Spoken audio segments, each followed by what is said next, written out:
जेलें भी काटी, हमारे दोस्त थानों में गए, हमारे दोस्तों ने मुख्तलिफ तरह की अजीज़ें भी देखी, मगर आज हमें फख्र होता है कि अल्हम्दुलिल्लाह हमारे लोग आज भी उसी जोश जज्बे से, बल्कि उससे अच्छे अंदाज में आज हमारे दोस्त इस तहरीक के साथ, इस तहरीक की शाना बिशाना यहाँ पर सफ़े अव्वल का किरदार अदा कर रहे हैं।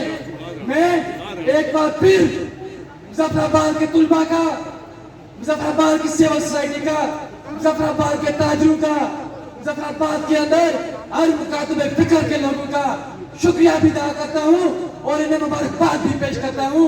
यकीनन आप लोग मुबारकबाद के मुस्तहिक हैं। इंशाल्लाह इस तहरीक के अंदर हम अपनी जानों के नजराने भी देने के लिए तैयार हैं। जब भी ये तालिम लोग, ये हुक्मरान लोग इस आम आवाम पर किसी भी तरह का जुल्म मुसल्लत करेंगे तो उसकी सफ़े अमल की जो लाइन होगी, सफ़े अमल में हम खड़े होंगे और हम अपनी जानों का नजराना पेश करेंगे। वस्सलाम, इल्म, जदोजहद, फतह।